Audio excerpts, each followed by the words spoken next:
Всем привет, друзья! Меня зовут Тим. Моя история будто вырвана из страниц шекспировской пьесы.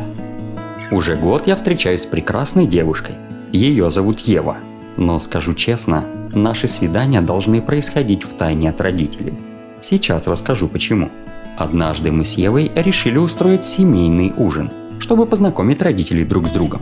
Но кто бы знал, чем это все обернется. Мои мама и папа физики-теоретики и любят всему находить объяснение, а все, к чему нет объяснения, они относятся скептически. Мои родители верят только в науку, в то время как родители Евы, как ни странно догадаться по ее имени, христиане, которые каждое воскресенье ходят в церковь, а каждый вечер перед сном читают молитву. И я же это знал! Я знал! Как я мог согласиться на этот ужин? Сначала все было очень мило. Мы с Евой первые пришли в ресторан, даже не догадываясь, что через час здесь будет хаос. Затем пришли наши родители. Мы сидели за столом, и моя мама попросила рассказать, как мы с Евой познакомились. Я дал эту возможность Еве, потому что она умеет красиво рассказывать обычные вещи. Когда она закончила, а мой папа немного выпил, то начал громко рассказывать про науку и как много она значит для этого мира. Затем папу понесло, и он говорил, что Вселенная образовалась и существует только благодаря физическим законам. По взгляду родителей Евы им действительно было интересно, что рассказывал папа. Потом мама Евы решила подключиться в разговор и сказала, что также мы многим обязаны Господу за наше существование.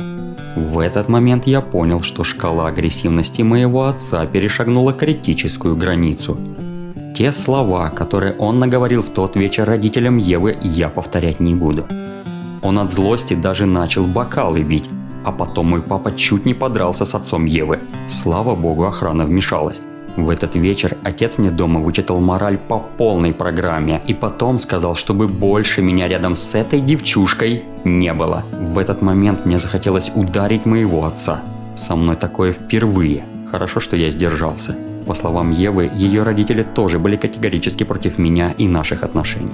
Моя мама хоть и была на стороне отца, но она немного мягче к этому отнеслась. Скорее всего потому, что она понимала, что это моя первая серьезная любовь.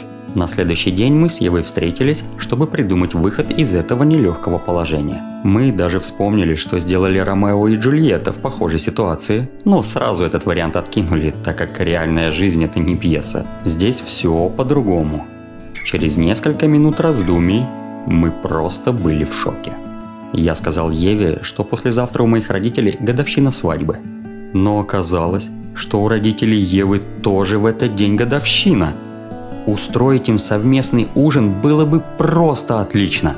Мой отец хоть и агрессивный, но на празднике он привык вести себя прилично. Мы все сделали, забронировали столик. Я сказал, что у меня для родителей есть сюрприз. А Ева то же самое сказала своим. Когда я привел родителей в ресторан, то они очень сильно меня обняли. Но их тревожило то, что столик накрыт не на двоих. Затем в ресторан зашли родители Евы.